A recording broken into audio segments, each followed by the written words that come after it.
Welcome to the Candid Conversation Show. I'm your host, Marilyn Fontaine, artist and creative coach for women who want success and income with ease.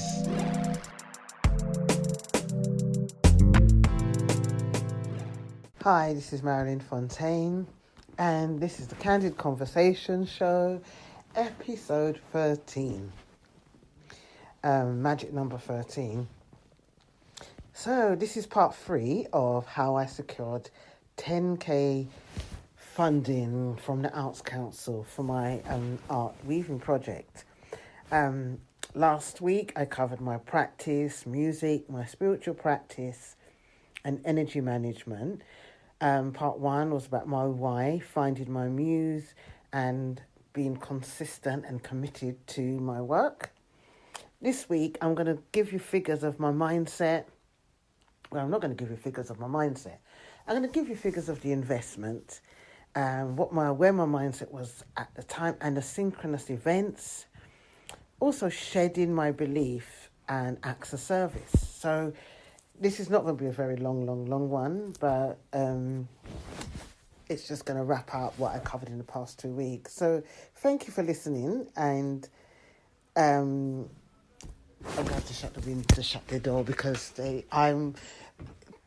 it's a weird atmosphere here today. It's cold, but it's also very stuffy, so I've got the window open. So please excuse me if you hear people. Anyway, it's life. Some people wrote to me and said to me that they really enjoyed it. It helped them. And at the moment, the Arts Council have reopened the doors for developing your creative practice. So if anybody's applying, you know somebody, just send them over to this podcast or share this podcast with them, because I think it will really help. So let's talk about mindset. Last week I told you I joined Scholars, Brooke Castillo's Scholars membership. That was around £200 a month. I'd never paid anything like that for a membership at all, but I just felt that I just needed, the more I started to manage my mind during the pandemic, the more all these synchronous events was happening. These things were just coming towards me. I had a really unbelievable level of peace.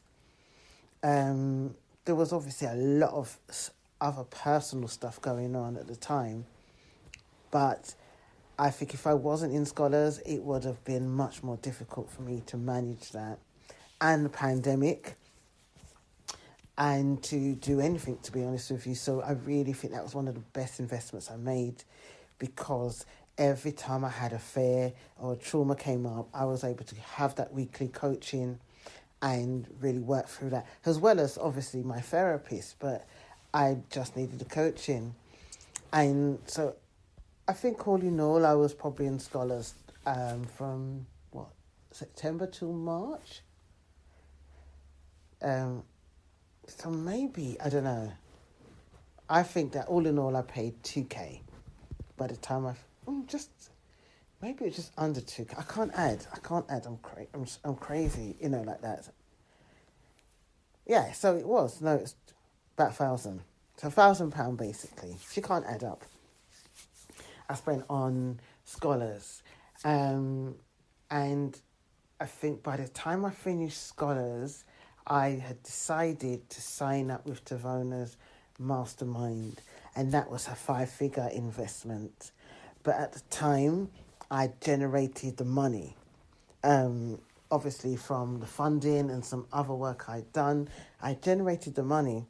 So I would say my mindset investment for that year must have been, 10,000. Maybe less, maybe more. But since then, I've made, I think my return on investment is like, I think that's like 10%, 10%, 9%, 15%. I have to look that up. But the person, actually what I'm going to say is that my return on investment, I'll never make the return on investment, because financially I've done exceptionally well, more than I've done in my life from those investments and, really changing my mindset. But actually, I think that was cheap in this place. At the time, it was, I don't know where I'm going to get the money. I've got some money, but is it worth it? I don't know, what am I doing? It's really funny because I coached a client today about something, and the thing she said to me, I'm not going to repeat, obviously it's confidential, but the thing she said to me, when I think about it now, is exactly the things I said to myself when I paid for scholars and when I paid to Vona. Exactly the same thing. It's really how much we frighten ourselves with our thoughts. Because, I just thought, what are you doing? Who do you think you are? Why are you doing this? It wasn't so bad with scholars because I had, £200. I had that money. During lockdown, there was things that, we didn't have to do. So it wasn't as if I was going anywhere, and I wasn't sure if I was ever going to come out again. So, I could have got this thing that was threatening people's lives. So for me, it was like, well, I'm going to obviously be in my house for the rest of my life. That's how much I catastrophized what was happening, and rightly so, because we didn't know what was happening. But when I think about the slight little words, and then when it came to Devona and what my mind was telling me, but something else said to me, I've got to do this. If I don't do this, I'm going to come out of this pandemic with the stuff that I know about myself now, because I've had to be on my own, and I've got a glimpse of something.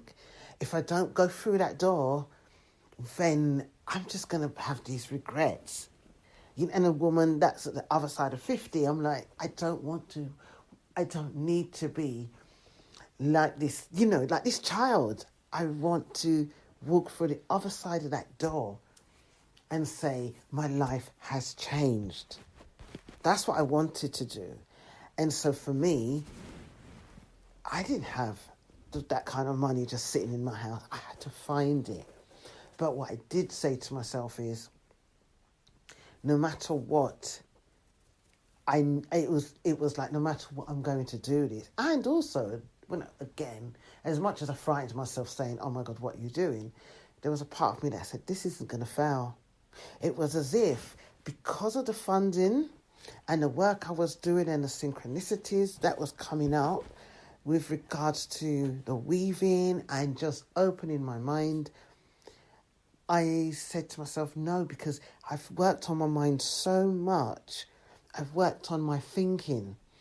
I've worked on how I deal with people so much. I've definitely seen a change in how I respond to myself, how I'm kind to myself, how I'm compassionate to myself, how I can cut boundaries with people, and how I was able to say no to people.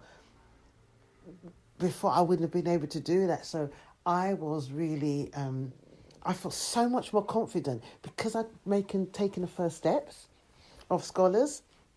And also during that time, I was running a membership group for Black women who had the trauma from Black Lives Matters. Then I was doing community events online for people. I created that fund for people. I also got accepted from the Arts Council. So all these things built on my mindset. Because I took a step, all these things built on my level of confidence. So it just takes one step for us to achieve one small thing. And when we achieve one small thing, and that was for me, was a £2,000 that I got the first time. That was the first part of confidence. That was like the rope. Then the second one was, I'm going to give back, but I'm still going to create something for myself and other people. That was a second thing. Then the third thing was, I'm going to join this community, Susie Ashworth's group, and just show up. And then after that, I'm going to apply for these. No, I'm going to join scholars, work on my mindset, because something seems to be shifting. And remember, when I joined scholars, I didn't know I was going to get the 10 grand grant. And so it was like I was just going for it because it felt good. It started to feel good. It started to feel better. So I started to collect evidence of the feeling better. But I didn't wait to feel better. I just took the step. And I posted something today on Instagram about how our thinking is steeped in white supremacist patriarchy.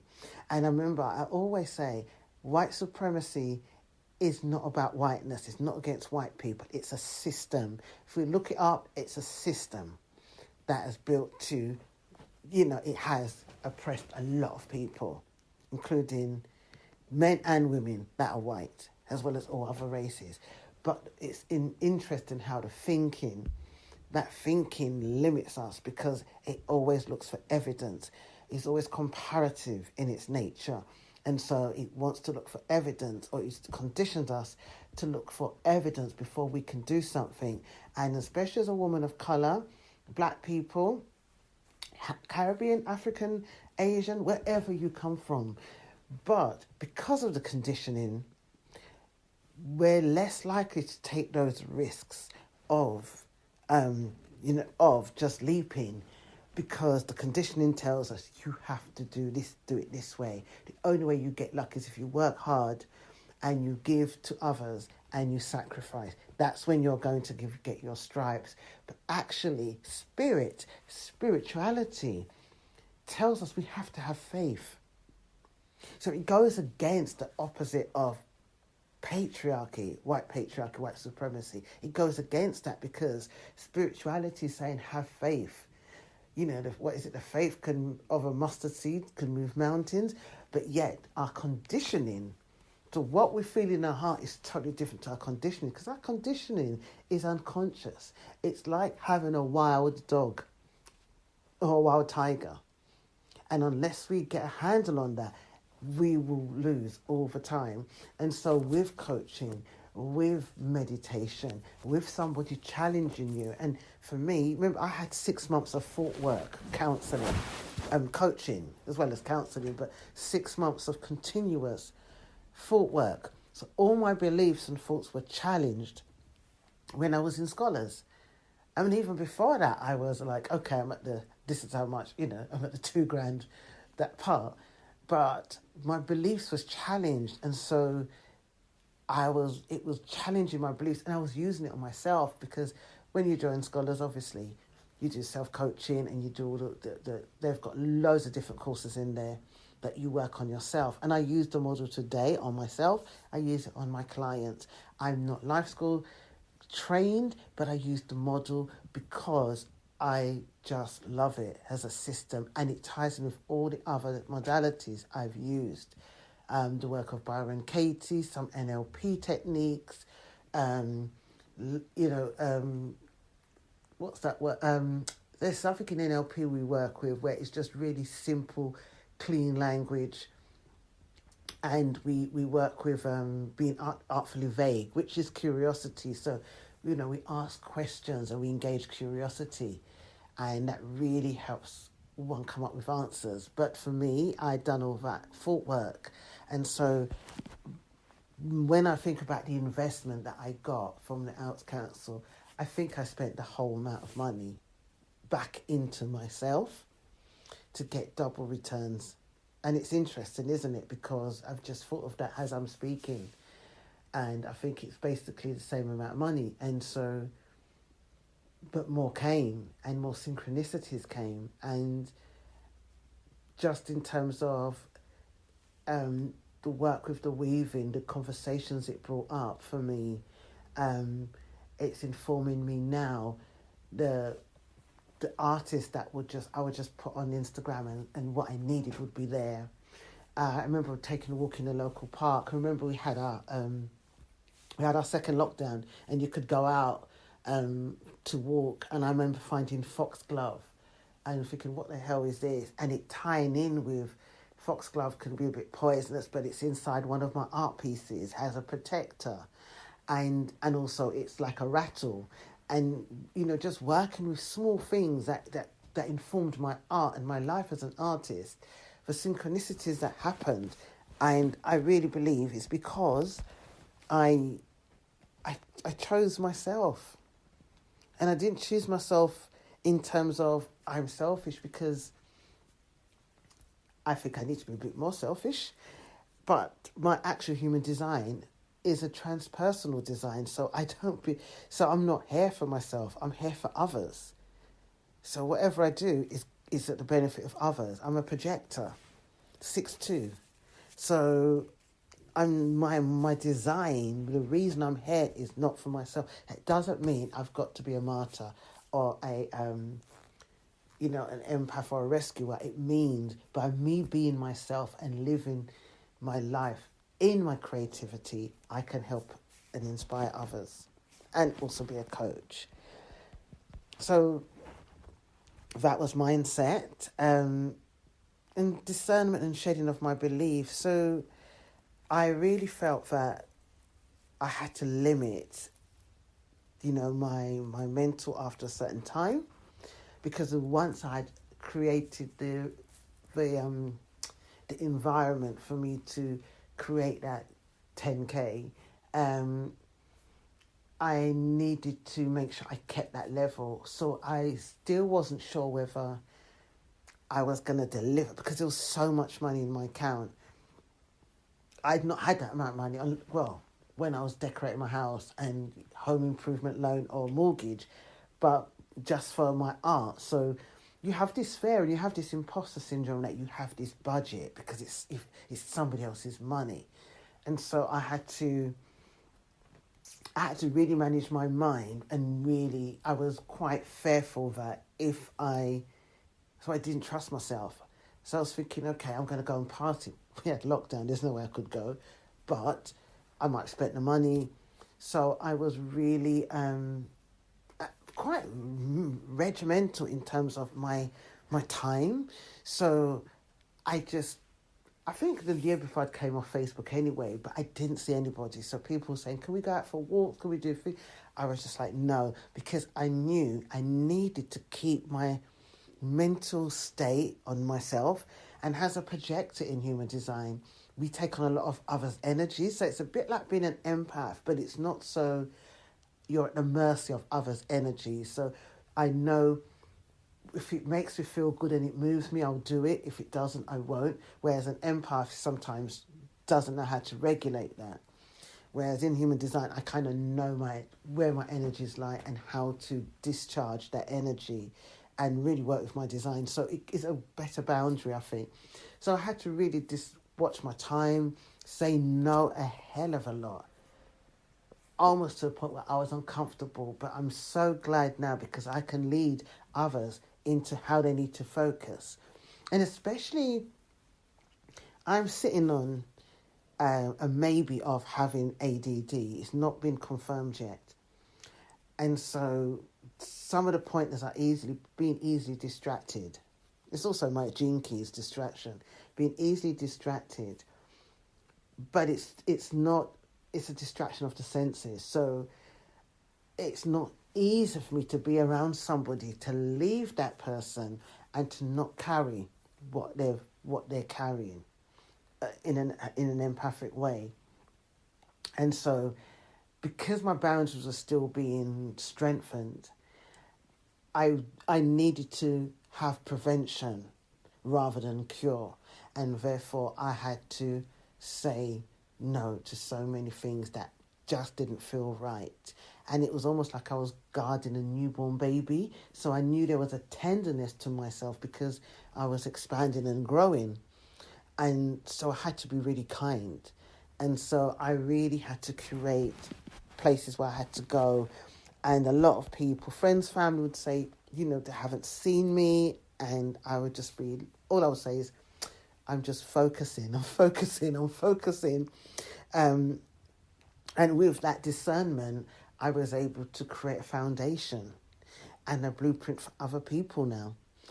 People that who are neurodivergent and they can't manage their mind, or they get distracted, or they have no boundaries because of the past, how they've been raised, and therefore they need a set of steps to help them manage them and bring that abundance to them. And so for me, I had to go through that.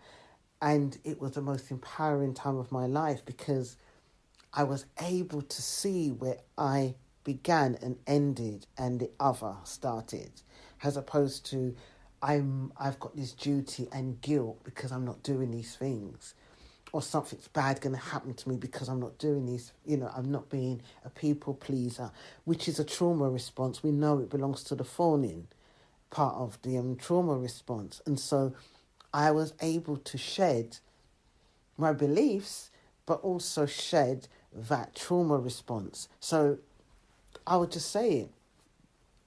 2020 was a reconditioning of myself, but also a shedding of trauma, which I think happened for most of the planet, that all our trauma came out to be released because we had this time during this pandemic. And my trauma response which I'd been living for years. This is what I'll describe how I operated up until, I'd say, maybe December 2019, where something changed.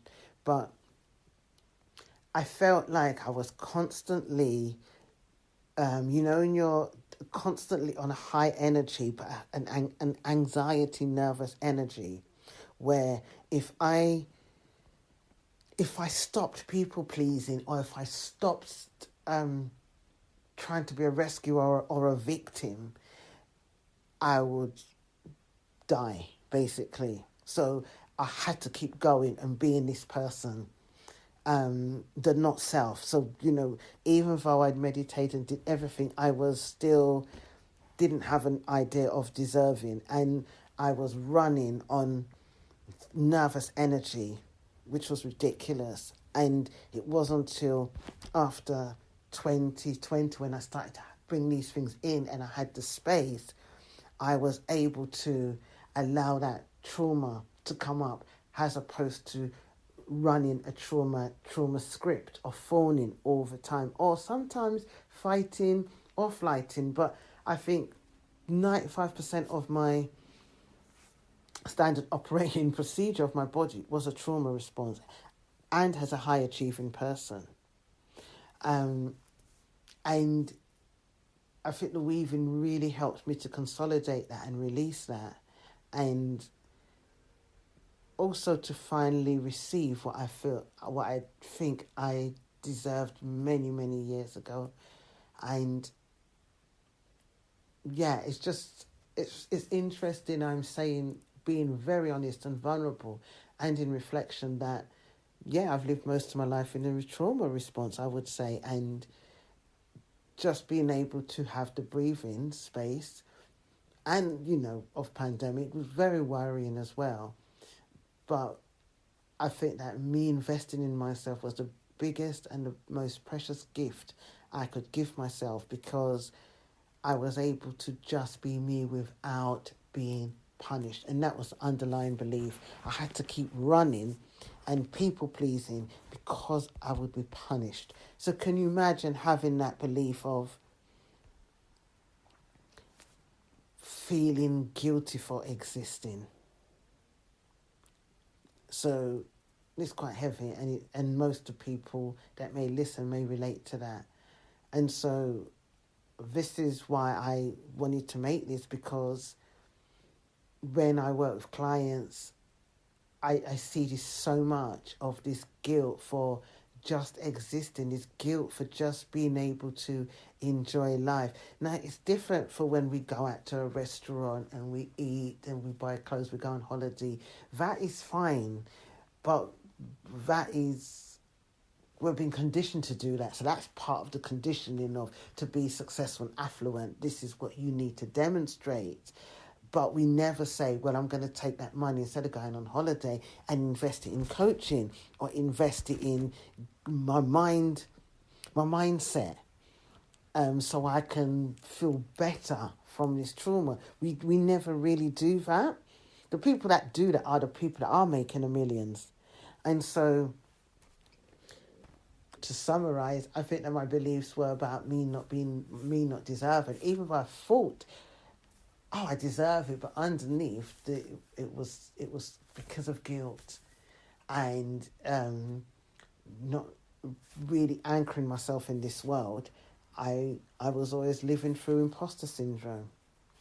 It's a place I know. And I just want to lastly touch on acts of service. So for me, I felt that I'd had so many blessings, and it might tie in with, oh my God, do I deserve this? Because, it's still around about the time where I was still working out how to embody having all these, these finances coming into my space. But I was working incredibly hard. Still coaching, still running groups, still holding space for people. And so I ended a group in May because at the time, again, it was just for me to get to the next level and also ask for what I needed to have, because it was really, it was an over-delivered program, and I think it was worth it, the fact that it was over-delivered, which wasn't bad. But acts of service, again, was helping my community, doing some workshops, which there's no way I would charge that money in industry, but I was helping community groups and just charging, a minimum fee just to support them through the pandemic. And the biggest acts of service was the Black Women's Healing Fund that I created, because I felt that was really important, that especially during the time of Black Lives Matters, I didn't have to go into a workplace, or, I worked for myself. And so I noticed so many women were triggered, and I really wanted to create that space for them and to say, you matter. And even creating my membership, it was not that expensive, and it was really to give women, Black women, a safe space. And for me, that was my acts of service. It was building community, and that's something, even though I do high-ticket coaching now, I still encourage community with all my one-to-one clients, because I really know the importance of building community. I've also volunteered in my local community garden and painted a mural. It's taking ages, actually. They're actually looking at me like, when are you going to finish this? So hopefully it'll be finished this week or next week. But I found it to be really important. When I started to have a bit more income, I started to donate to charities such as Sister Space, I love. I'm now donating to, oh my God, it's the not Refugee Community Kitchen, but it's the other refugee organisation, that Calais, Care for Calais, and they deal with refugees in Calais. And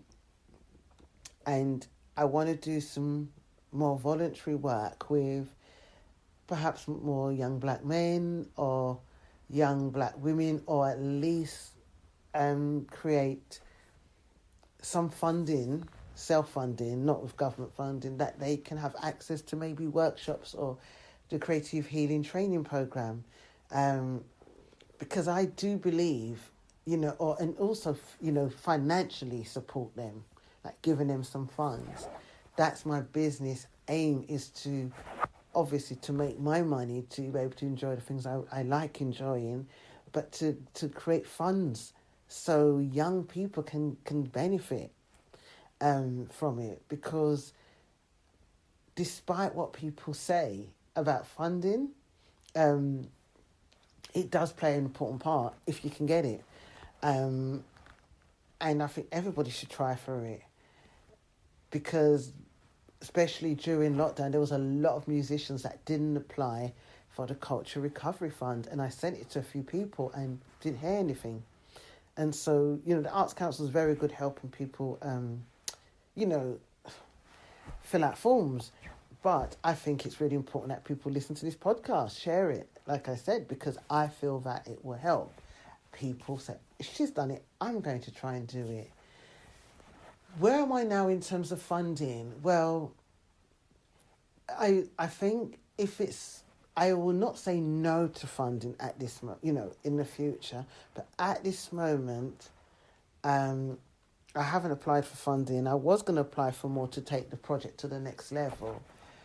But I really want to concentrate on building my own finances so I can fund my project, and until I get a really good offer from a government body that suits what I'm doing, that's where I am at now.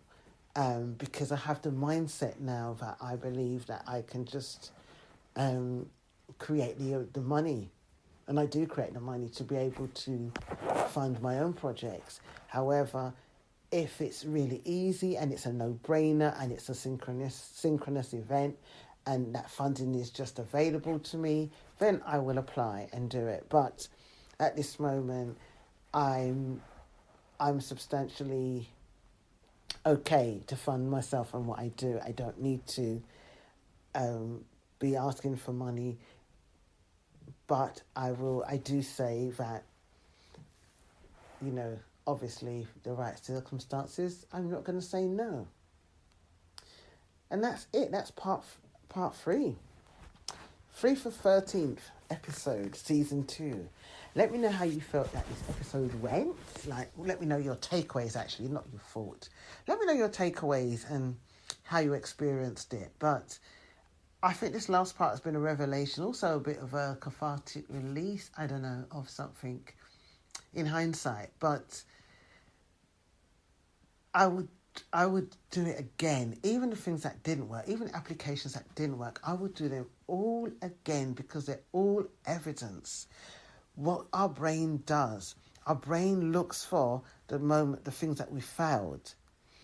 And what we have to do is flood it with things that do work. So even though something failed, I still went and reapplied, but I didn't have the patriarchal brain to say, well, you must get it or else. Because my brain was saying to me, I'll apply for it, but you know what? We'll be okay anyway.